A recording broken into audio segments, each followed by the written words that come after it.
사무엘이 왕을 요구하는 백성에게 여호와의 모든 말씀을 말하여. 우리가 어제 이제 묵사 이렇게 함께 하진 않았는데 8장 10절 이전에 나오는 내용이 이제 보면 8장 1절에 보면 사무엘이 나이가 많아 늙었습니다. 그래서 우리가 안 본 이틀 사이에 또 시간이 많이 지났죠. 사무엘이 이제 늙었고 물러날 때가 된 거죠. 그래서 그 아들들을 사사로 세웠습니다. 근데 이 아들들이 또 사무엘 같지가 않은 거예요. 그래서 뇌물을 받고 재판을 공정하게 하지 않고, 그래서 백성들이 원성이 잦았죠. 그래서 백성들이 사무엘에게 찾아와서 이제 우리에게도 다른 나라들처럼 왕을 세워달라 이렇게 요구를 합니다. 사무엘이 굉장히 기분이 나빴죠. 어쨌든 사무엘이 왕과 같은 역할을 지금 하고 있는 것도 있고, 또 이미 하나님이 우리의 왕이신데 또 왕을 세워달라고 하니까 마음이 좋지 않았습니다. 그래도 사무엘이 이걸 가지고 하나님 앞에 가서 기도를 해요. 근데 하나님이 의외로 그냥 왕을 세워줘라 이렇게 말씀하신 거죠. 그리고 왕이 세워지면, 즉 이제 사사시대, 사사가 통치하는 시대에서 왕정 시대로 넘어가면 어떤 일들이 발생하는가, 그것에 대해서 백성들에게 일러줘라 이 말씀을 하셨어요.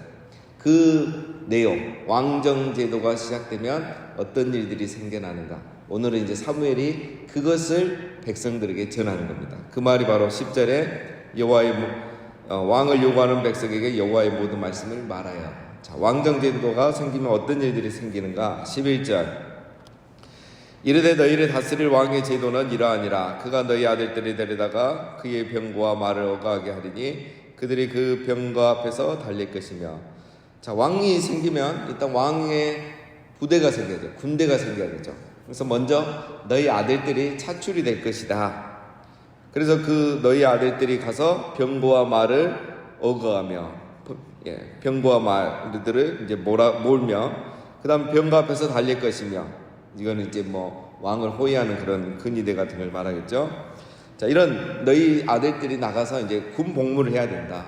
왕을 지키는 역할을 해야 된다. 그럼 12절에 그가 또 너희 아들들의 천부장과 50장을 삼을 것이며 자기 밭을 갈게 하고 자기 주수를 하게 할 것이며 자기 무기와 병거의 장비도 만들게 할 것이며. 자, 아들들이 천부장과 50부장을 삼을 것이며. 자, 같은 말이긴 한데 이제 너희 아들 중에 이런 군대 이제 리더도 이제 해야 된다 이거죠. 그 다음에 자기 밭을 갈게 하고 자기 추수를 하게 할 것이며. 자, 이거는 왕을 위한 밭과 어떤 추수라기보다는 이제 지금 이 문맥으로 보면 이제 보급 부대죠. 보급 부대로서도 일을 해야 될 것이다. 그 다음에 자기 무기와 병거의 장비도 만들게 할 것이며. 오늘 우리로 하면 방산업체, 군수사죠. 자, 이런 데서도 이런 일도 해야 되고 다 해야 된다 이거죠. 그래서 이 말하는 거 보면은 백성들이 요구하는 거는 이제 왕을 세워서 왕이 우리를 지켜주기를 요구하고 있는데, 그러기 전에 너희가 그 왕을 지키기 위해서 너희 아들들을 보내서 왕을 지키는 이런 일들을 너희 아들들이 해야 된다 이거죠. 그 다음에 13절 그가 또 너희 딸들이 데려다가 향료 만드는 자와 요리하는 자와 떡 굽는 자로 삼을 것이며. 자, 아들들만 가는 게 아니라 땅들도 가야 된다. 왕이 생기면 군대만 필요한 게 아니라 또 궁녀다 필요하죠.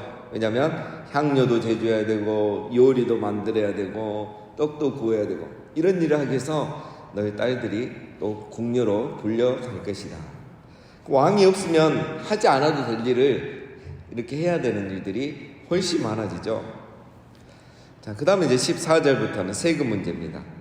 그가 또 너희의 밭과 포도원과 감람원에서 제일 좋은 것을 가져다가 자기의 신하들에게 줄 것이며, 그가 또 너희의 곡식과 포도원 소산의 11조를 거두어 자기의 관리와 신하에게 줄 것이며. 이제부터는 세금도 내야 된다 이거죠. 소출의 제일 좋은 것을 왕에게 바치면 왕은 그것을 받아서 그것의 일부를 자기 신하들에게 이제 녹봉으로 줘야 되는 거고, 그 다음에 이제 11조도 공식적으로 바쳐야 되는 거죠. 소득의 11조, 15조는 이제 10의 1조죠. 우리로 이 11조는 그 성전에 바치는 11조가 아니고 우리로 말하면 세금입니다. 세금은 10%를 보통 내잖아요. 그래서 이 세금을 줘야지 왕도 그걸 가지고 자기 신하들과 군인들에게 이렇게 또 월급을 줄 수 있는 거죠. 자, 그래서 말하는 게 뭡니까? 왕을 세우면 왕이 우리를 지켜줄 것 같지만 백성들이 이중으로 힘들어지는 거예요. 이 이스라엘 유대인들은 성전세도 내잖아요. 종교적으로 내는 세금들이 많죠. 종교국가니까 그것도 내야 되는데 이제 다른 나라의 제도를 가져오면 이 왕에게도 세금을 내야 되니까 이제는 10%가 아니라 20% 이상을 이제 자기 수입에서 일정 부분을 떼야 되는 거예요. 자, 이렇게 이중적으로 너희가 힘들어지게 된다. 지금 계속 이런 이야기를 하고 있습니다. 자, 16절. 그가 또 너희의 노비와 가장 아름다운 소년과 나귀들을 끌어다가 자기 일을 시킬 것이며 너희의 양떼의 10분의 1을 거두어 가리니 너희가 그의 종이 될 것이라. 자, 이거는 세금 외의 문제입니다. 세금 외에도 예를 들면 왕이 원하면 뭐든지 다 가져가겠다. 가져갈 수 있다는 거죠. 노비도 데려갈 수 있고 짐승과 가축도 왕이 더 요구해서 가져갈 수 있다. 뺏어갈 수도 있다는 거예요. 그리고 여기에 이제 중요한 말이 나오죠. 17절 마지막에 보면 너희가 그의 종이 될 것이라. 이 말은 이제 너희가 이런 식으로 살아가면 결국 아들도 뺏기고 딸도 뺏기고 노예도 뺏기고 재산에 조준 것도 뺏기고 또 세금도 10% 내야 되고 또 왕이 내달라면 얼마든 또 그거 뺏겨야 되고 줘야 되고 결국 너희가 노예와 같은 삶을 살게 될 것이다. 심각한 얘기죠. 왕이 너희들을 지켜준다는 명분으로 너희는 왕의 노예가 될 것이다. 이 말입니다. 이게 이제 사무엘이 말하는 왕정제도의 결론입니다. 그러면 백성들이 왕에게 이제 보호받는 건 뭐 전쟁이죠. 주로 이제 이 백성들이 전쟁 때를 예비해서 왕을 용거하기 때문에 특별한 날에 왕의 보호를 받겠지만 평생을 왕의 노예로 살아야 한다. 이겁니다. 지금까지 이제 보면 10절부터 17절까지 사무엘이 왕정제도에 관한 부정적인 이야기만 한 거예요. 왕정제도가 생기면 이런 안 좋은 점이 너무 많다. 물론 좋은 점이 있습니다. 이제 왕정제도가 사실 보면 신명기에 이미 나오거든요. 그러니까 하나님께서 이 왕정제도를 언젠가는 허락을 하고 또 할 때가 할 때가 올 거라는 것을 이제 하나님도 아신 거예요. 근데 그러면 이게 결국은 언젠가 시행이 될 일인데 지금은 아니라는 거죠. 네, 지금은 아닌데 백성들이 요구해서 이제 시작이 된 거거든요. 그래서 이제 이거는 다음에 또 한번 설명을 드리겠습니다. 어쨌든 이제 사무엘은 그래서 이 왕정제도의 부정적인 얘기만 합니다. 자, 이거는 이제 뭐 말하는 겁니까? 너희 어떻게 할래? 선택은 너희가 해야 된다는 거죠. 자, 여러분, 우리 같으면 어떻게 선택하겠습니까? 앞에서 하는 말은 똑같잖아요. 왕정제도를 선택하지 말아라는 거잖아요. 사무엘이 하는 말. 이거 하면 피곤하다. 너희들 힘들어진다. 배로 고생한다. 그러니까 이거 하지 마라. 요구하지 마라. 지금이라도 철회해라. 이게 지금 사무엘이 하는 결론이에요. 자, 어떻게 할까요? 사무엘이 한마디 더 합니다. 18절에 그날에 너희를 너희가 택한 왕으로 말미암아 부르짖되 그날에 여호와께서 너희에게 응답하지 아니하리라 하니. 이 그날이란 건 여기서 뭐겠습니까? 이제 왕정제도가 시작되었는데 처음에는 좋죠. 아들도 보내고 딸도 보내고 세금도 내고 이렇게 하는데 살아보니까 힘든 거야. 기대했던 것보다 못한 거야. 근데 거기에다가 만약에 악한 사람이 왕이 되면, 선한 왕은 몇 명 없었잖아요. 우리 열왕기를 보면 악한 사람이 왕이 되면 어떻겠습니까? 이제 백성들이 어디다 하소연하겠어요? 하나님께 하소연하죠. 왕이 악한데 누구에게 하소연하겠습니까?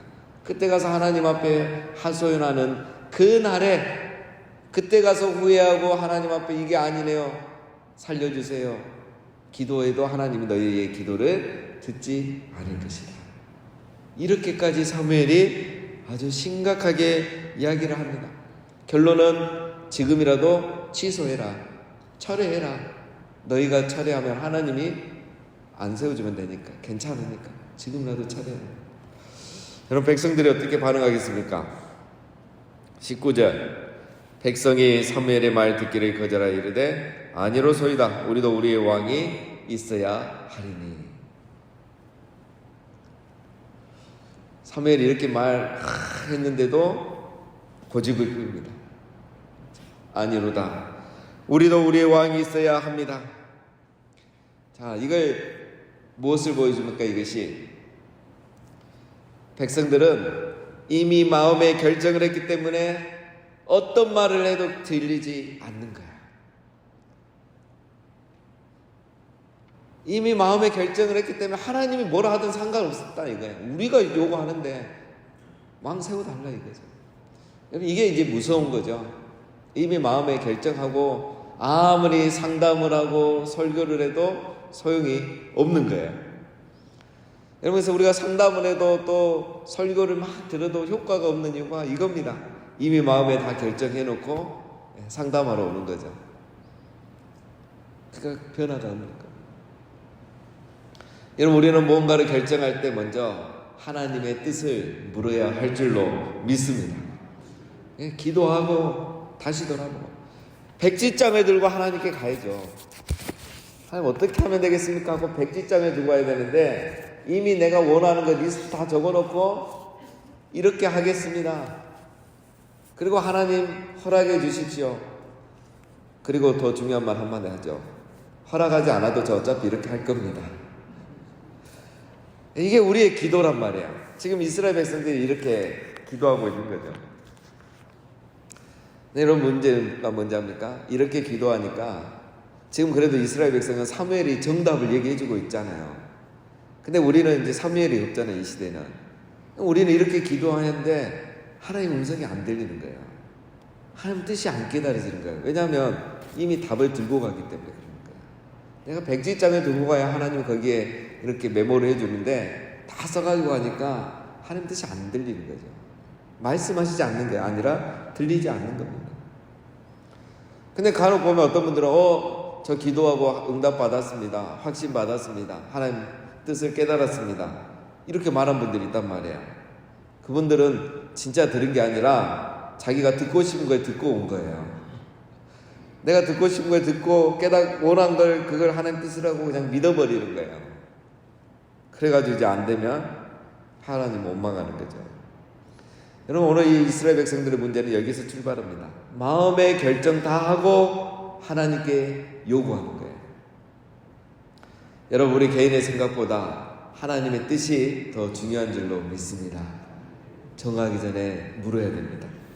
20절 우리도 다른 나라들 같이 되어 우리의 왕이 우리를 다스리며 우리 앞에 나가서 우리의 싸움을 싸워야 할 것이니이다 하는지라. 여러분, 이 20절 왜 왕이 필요하는가를 말하는 거죠.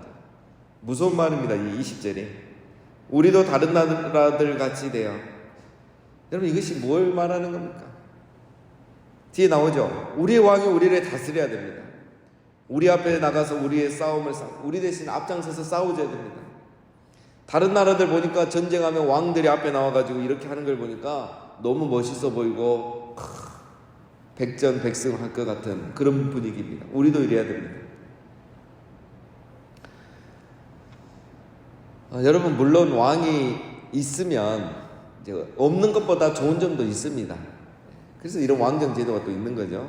예를 들면 상비군이 항상 있기 때문에 전쟁이 억제되겠죠. 그만큼 군대가 없는 것보다. 그리고 사사시대에 이제 어려웠던 문제점 중에 하나가 뭐냐면 사사가 그 당시에는 뭐 왕의 역할을 하잖아요. 그래서 사사가 이제 블레셋이 쳐들어오고 뭐 이방 민족이 쳐들어오면 이제 모여라 해요. 각 지파별로 다 모여라. 그래서 이제 전쟁하기 위해서 소집령을 내리죠. 그러면 안 오는 지파도 있단 말이에요. 12지파가 다 오는 게 아니에요. 안 오는 지파가 있어요. 그러면 안 온 대로 나가서 이제 싸우는 거죠. 그러면 이제 수적으로 분리하고 평상시에 군사훈련도 안 돼 있고 하니까 어떻게 하겠어요? 이제 기도해야 돼요. 그러나 사사가 가서 하나님 음성 듣고 하나님 인도하심 받아서 기도하고 이렇게 가서 싸워야 되는 거예요. 근데 왕정 시대가 되면 이제 항상 상비군이 딱 있고 훈련되어 있기 때문에 전쟁이 억제되죠. 적이 그만큼 덜 공격하고 공격해 오더라도 언제든지 바로 즉각 투입할 수 있는 거죠. 그런 이제 장점이 있는 거죠.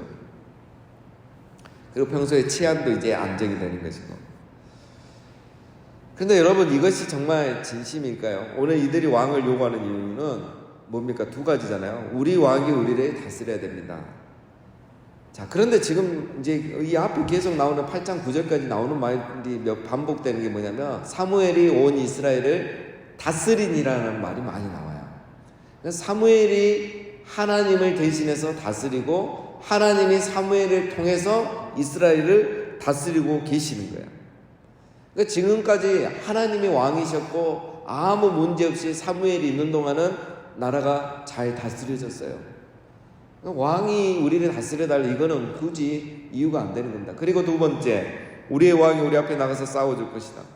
여러분, 이것도 말이 안 됩니다. 왜? 지금까지 사무엘이 사사로 있는 동안 다 승리했어요. 평화의 시기를 보냈습니다. 적들이 그렇게 공격되지 않았어요. 그러니까 뭐 왕이 앞장서서 싸울 일도 없었습니다. 사무엘이 다 처리했어요. 20년 동안은 이렇게 사무엘이 통치할 동안 평화의 시간들을 보냈습니다. 그러니까 지금 백성들이 하는 말은 다 핑계인 거예요. 왕이 없었어도 아니고 평화가 없었어도 아니라는 거예요. 왕이 다 있었잖아요. 백성들이 정말 원하는 것은 보이지 않는 하나님의 통치보다 눈에 보이는 사람의 통치를 원했던 겁니다. 이게 더 안정적으로 보이기 때문에, 왠지 마음이 더 편한 거예요. 왕이 있고 군대가 항상 눈에 보이면은. 그러나 사사시대는 사사가 기도하고 있고 하나님이 전쟁이 시작되면 그때 도와주시니까 이게 다른 거예요. 그래서 자기들이 노예가 되고 희생해도 되니까 눈에 보이는 안정감, 세상이 말하는 그 안정감을 갖고 싶다는 거예요. 보이지 않는 것을 믿음으로 바라기보다는 눈에 보이는 왕, 제도, 문명, 무기, 이런 것들이 더 필요하다는 거예요. 여러분, 이거는 이제 적용이 되죠. 이런 문제는 항상 있습니다. 오늘 우리가 경험하는 게 똑같은 거예요. 신앙은 결국 이거의 싸움입니다. 눈에 보이지 않는 하나님을 왕으로 모시고 그분의 다스리심을 내가 믿고 신뢰하며 살아갈 것인가? 아니면 내 눈에 보이는 거, 눈에 보여서 좀 더 안정된 것들을 내가 취하고 일단은 마음 편하게 살아갈 것인가? 내가 희생해서라도. 이 싸움이 신앙의 싸움입니다. 이 블레셋과 이스라엘의 문제가 아니고 오늘 우리의 문제예요. 똑같은 거예요. 근데 사람들은 뭡니까? 사무엘의 말보다는 백성들의 말처럼 살려고 하죠. 오늘 우리 시대가 눈에 보이지 않는 것들보다 보이는 걸 요구하는 거예요. 그래서 이제 사람들이 그거 할 수 있는 게 뭡니까? 우리 살아가는 게 똑같잖아요.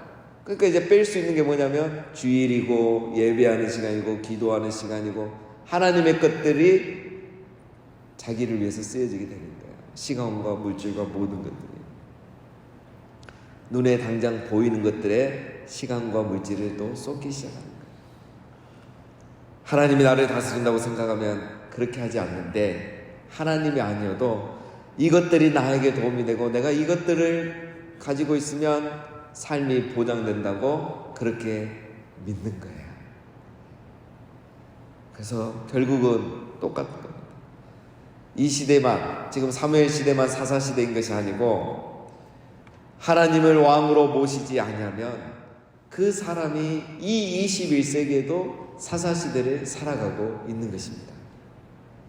내가 하나님을 왕으로 모시지 않고 눈에 보이는 안정감들을 쫓아가고 세상에 살아가는 사람 똑같은 방식으로 살아간다면 내가 똑같이 사사시대를 살아가는 거예요. 그러나 하나님을 나의 왕으로 모시는 사람은 그 하나님의 다스림을 받고 승리하며 살아가게 되는 것입니다. 자, 21절입니다. 사무엘이 백성의 말을 다 듣고 여호와께 아뢰매 여호와께서 사무엘에게 이르시되 그들의 말을 들어 왕을 세우라 하시니 사무엘이 이스라엘 사람들에게 이르되 너희는 각기 성읍으로 돌아가라 하니라. 백성들이 요구했잖아요. 우리의 왕을 주고 우리 왕이 우리를 대신해 싸우게 해주십시오. 이 말을 그대로 가서 사무엘이 하나님께 말합니다. 하나님 이렇다는데요, 하나님이 다 듣고 그래도 안 된다 이럴 줄 알았는데 하나님이 그들이 원하는 대로 왕을 세워줘라. 여러분, 이것은 중요한 겁니다. 하나님이 허락해 주신 게 아니에요. 하나님도 아셨습니다. 이스라엘 백성들의 마음을 바꿀 수 없다는 것은. 그래서 그냥 해주라 하지 승낙과 허락이 아닌 거예요. 이것을 응답이라고 생각하면 안 돼요. 많은 사람들이 이걸 응답이라고 생각합니다.